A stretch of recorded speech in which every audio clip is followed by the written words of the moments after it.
ప్రియమైన వారలారా, యేసుక్రీస్తు నామమున మీకు నా ప్రేమపూర్వక శుభాకాంక్షలు. ఎలా ఉన్నారు? బాగున్నారా?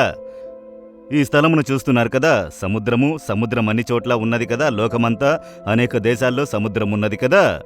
ఆ విధంగా సముద్రమని చూస్తున్నారా? శ్రీలంక దేశంలో ఉన్న కొలంబో పట్టణంలోనున్న సముద్ర తీరం ఇది. ఎక్కడికి వెళ్ళినా సముద్రపు అలలు ఇలాగే వస్తూ ఉంటాయి. ఈ అలలు వచ్చినను దానికొక ఒడ్డును దేవుడు నియమించి ఉంచారు. దానికి పైబడి రాకు అని దేవుడు దానికి హద్దును ఉంచారు. మనుష్యుడు దానిని కూడా మార్చునట్లుగా సముద్రమును నింపి దానిలో కూడా పట్టణములను కట్టే కాలములో మనము ఉంటున్నాము. మనుష్యుడు ఏ ప్రయత్నము చేసినను ప్రకృతి, సముద్రము, ఆకాశమందు కనిపించే కార్యములు, దేవుని వలన సృష్టించబడిన అద్భుతమైన కార్యములు ప్రతి ఒక్కటి దేవుని శక్తిని మనకు తెలియజేయుచున్నవి. ఈ అలలకు ఒక శక్తి ఉన్నది కదా. ఈ అలల ముందు ఎవరు నిలబడగలరు? మనుషుడు రాళ్లను వేసి వీటిని వేసినా, సిమెంటు, కాంక్రీట్ వేసి కట్టినా కూడా, మీరు సునామీ వచ్చినప్పుడు చూశాము కదా సముద్రం యొక్క అలల శక్తి ఏంటి అని. ఎన్నో పట్టణాలు కనబడకుండా పోయాయి. గొప్ప గొప్ప కాంక్రీట్తో కట్టబడినవి పెద్ద పెద్ద వంతెనలు కనబడకుండా పోయినవి. దానికంత గొప్ప శక్తి ఉన్నది. ఆ విధముగా దేవుడు సృష్టించిన ప్రతిదీ ఒక్కొక్క శక్తి కలిగినదిగా ఉన్నది. సూర్యుని చూడండి, మనకొక మంచి వెలుతురుని ఇచ్చి మన శరీరమునకు ఆరోగ్యమునిచ్చే శక్తి దానికి ఉన్నది.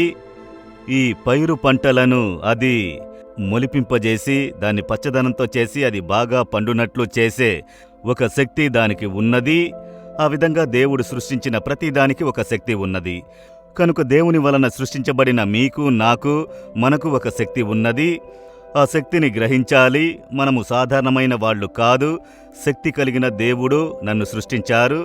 శక్తి కలిగిన దేవుడు నాతో కూడా ఉన్నారు. నాకొక శక్తి ఉన్నదని గ్రహించువారుగా ఉండాలి. దాన్ని గ్రహించి మనం ప్రార్థించినప్పుడు ఆ ఆశీర్వాదములను పొందుకొనగలము. ఇప్పుడు చూడండి, వేదములో దేవుడొక వాక్యము ద్వారా మాట్లాడడానికి ఇష్టపడుచున్నారు. సామెతలు 3వ అధ్యాయము 26వ వచనము. యెహోవా నీకు ఆధారమగును, నీ కాలు చిక్కుబడకుండునట్లు ఆయన నిన్ను కాపాడును. దేవుడు మిమ్ములను కాపాడదనని వాక్కునిచ్చుచున్నారు. నేను మిమ్మును కాపాడే దేవుడను, మీ ఆత్మను నేను కాపాడదను, మీ రాకపోకలను నేను కాపాడదను.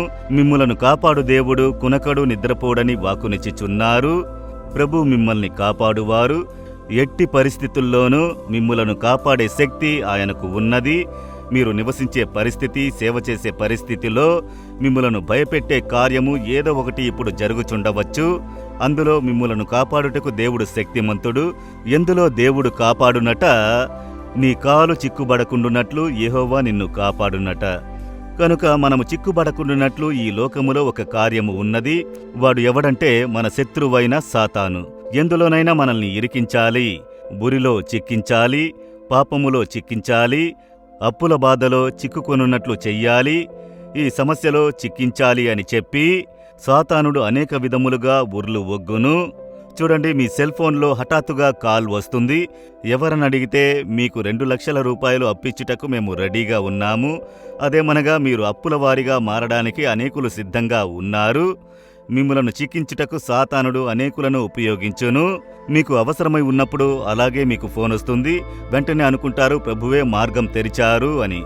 దేవుణ్ణి మీరు అడిగారంటే వద్దు కుమారుడా, వద్దు కుమార్తె అని, నేను నీకు వేరొక మార్గమును ఉంచానని చెబుతారు. ఎందుకంటే మనల్ని అప్పుల బాధలో చిక్కించి మనల్ని అవమానపరిచి వేదనపరచుటకు సాతానుడు ప్రణాళికను ఉంచాడు. అందులో చిక్కుకోకూడదు. మన కాలు చిక్కుకొనకుండున్నట్లు మనల్ని ప్రభు కాపాడును. ఎన్నో రీతులుగా ప్రభువు నన్ను కాపాడారు. పాపపు ఊర్లను సాతాను ఉంచాడు. అందులో నుండి తొలగించి తప్పించి కాపాడారు. కొన్ని ఇలాగే మేము పరిచర్యలో బిల్డింగ్ అంతా కట్టినప్పుడు బ్యాంకులో నుండి వచ్చి చెప్పారు, మీకెంత లోను కావాలి, లక్షలు కావాలా, కోట్లు కావాలా, అప్పు ఇచ్చేదము, దాన్ని తీసుకొని పని చెయ్యండి అని. శోధన మనకు వచ్చును మేలు చెయ్యునట్లు. అప్పుడు నేను చెప్పాను, మేము దేవుని ఎదుట మోకరించి ప్రార్థించి ప్రభువు ఇచ్చేటటువంటి దాన్ని బట్టి సేవ చేసేదము, అప్పు తీసుకొని చెయ్యము అని చెప్పుటకు దేవుడు కృపను ఇచ్చారు. లేకపోతే నేను ఇప్పుడు అప్పుల్లో చిక్కుకుని డబ్బంతా వడ్డీకే పోయి వ్యర్థమైపోయేది. ఈ విధముగా సాతానుడు అనేక ఊర్లను మీకు కూడా ఉంచుతాడు. మీ ఇంట్లో పనిచేసే స్థలములో, పరిచర్య చేసే స్థలములో మన కాలు చిక్కుకొనకుండున్నట్లు మనల్ని కాపాడుటకు దేవుడు శక్తిమంతుడు. అయితే దానికి మనమేం చెయ్యాలట? ప్రభువు మీద నమ్మకం కలిగి ఉండాలి. అదే ముఖ్యము. ఎవరి మీద నమ్మకము ఉంచారు? మీ మీదనా? మీ సామర్థ్యం మీదనా?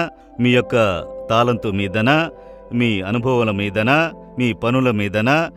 దేని మీద మీ నమ్మకమును ఉంచారు? కనుక మీ నమ్మకం దేని మీద ఉన్నది? దాన్ని దేవుడు గమనించుచున్నారు. మీరు ప్రభువుని నమ్ముచున్నారా?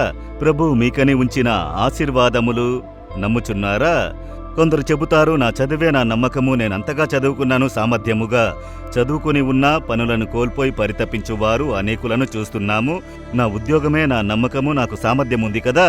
హఠాత్తుగా పనిని కోల్పోవుట ఏర్పడి సంవత్సరాల తరబడి పనిని వెతికేవారు ఎందరో నాకు తెలుసు. నా నమ్మకం బద్దలైనది. నా వ్యాపారము, నా శ్రమ, ఎంతో కష్టపడి శ్రమిస్తున్నాను. బిజినెస్, ఒక సామ్రాజ్యమును నిర్మించాను. అనేక కోట్లు బిజినెస్ చేసి గొప్ప జాంబవంతులుగా ఉన్నవారు సమస్తమును కోల్పోయి సిగ్గుపడి తలదించుకుని నిలబడిన అనేకులను నేను చూసి ఉన్నాను. కనుక దేని మీద మీ నమ్మకము? అవన్నీ స్థిరమైనవి కావు. ప్రభువు మీద నమ్మకం ఉంచారంటే ఎట్టి పరిస్థితుల్లోనూ ఆయన మిమ్మును కాపాడుదురు. ఎట్టి పరిస్థితుల్లోనూ మిమ్ములను సిగ్గుపడనివ్వరు. కనుక మీరు ఏం చెయ్యాలి? ప్రభువే నా నమ్మకము అని చెప్పి ఆయనను ఆనుకోవాలి. మీకు సహాయం చేయుటకై 1000 మందిని ఆయన లేపగలరు. వారి మీద నమ్మకం ఉంచకండి. మీరే నా నమ్మకము, మిమ్మల్ని నేను నమ్మి ఉన్నాను అని చెప్పకండి. ప్రభువుని నేను నమ్మి ఉన్నాను, మీ ద్వారా సహాయం చేయుటకు ప్రభువు తీర్మానించితే సహాయము చేయుదురు. మీరు లేకపోతే ఇంకొకరిని లేపును అని ప్రభువు మీద నమ్మకం ఉంచాలి. మీరు మనుషులను ఆనుకుని నమ్మకమును ఉంచారంటే మీ జీవితంలో మోసపోవుట, ఓడిపోవుట, కన్నీరు వచ్చి నిలబడును. మన జీవితములో మనం కొన్ని పరిస్థితుల్ని చూసి కొందరు మనుషుల మీద నమ్మకమును ఉంచి వారు చూసుకుంటారు, వారు హెల్ప్ చేస్తారని నమ్మకంతో ఉంటాము. వారు మంచి హృదయముతో సహాయం చేయుటకు ముందుకు వస్తారు. అయితే వారికి ఆ సమయంలో ఒక ఆటంకం కలుగును, చెయ్యలేని పరిస్థితి కలుగును. వారు వేదనతో చెబుతారు, హెల్ప్ చేయాలనుకున్నాను, నాకు వీలు కుదరని పరిస్థితి అని. అయితే దేవుడు అలా చెబుతారా? కుమారా, నేను నీకు సహాయం చేయుటకు ఇష్టపడుచున్నాను, కుదరలేదయ్యా, పరిస్థితి అలా అయినది. కుమార్తె, నా వల్ల వీలు కాలేదమ్మా, క్షమించు అని దేవుడు చెబుతారా? ఆయనొక్కరికే సాధ్యము. ఎలాంటి పరిస్థితినైనా మార్చగలరు. అందువలన ఆయన మీద మాత్రమే మీ నమ్మకము ఉంచాలి. మీ నమ్మకము ఎవరు అని అడిగితే ప్రభువే అని మీరు చెప్పాలి. కొందరు పిల్లల మీద నమ్మకం ఉంచాము అని అంటారు.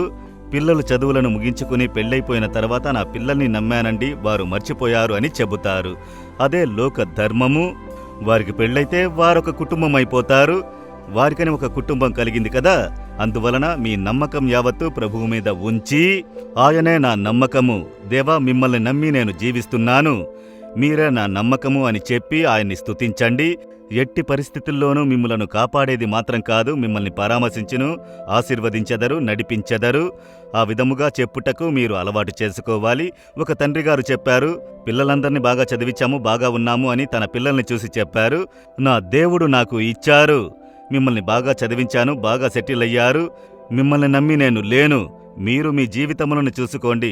నాకు సహాయం చేయుటకు ప్రభు మిమ్మల్ని ప్రేరేపిస్తే నాకు హెల్ప్ చేయండి. అయినను నేను మీ మీద నమ్మకం ఉంచలేదు.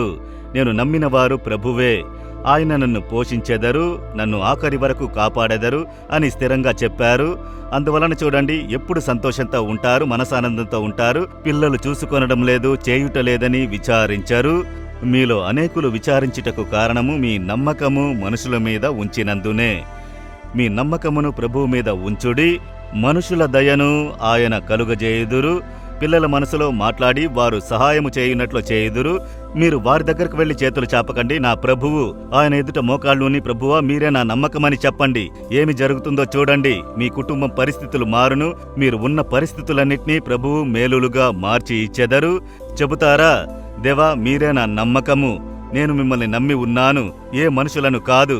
మీరే నా కొరకు సిలువలో రక్తము చిందించి మరణించి పునరుద్ధానులైనారు. నాకు వాక్కునిచ్చారు, ఆఖరి వరకు కాపాడుకుంటారు. మిమ్మల్ని నమ్ముతున్నాను దేవా, ఇక ఎట్టి పరిస్థితుల్లోనూ మనుషులను నమ్మేది లేదు అని ప్రకటన చేయుడి. ఇప్పుడే మీ జీవితంలో ఒక గొప్ప మార్పు కలుగును. చెప్పండి దేవా, మీరే నా నమ్మకము, మీరే కాపాడెదరు, నన్ను పరామర్శించెదరు, పోషించెదరు, నడిపించెదరు.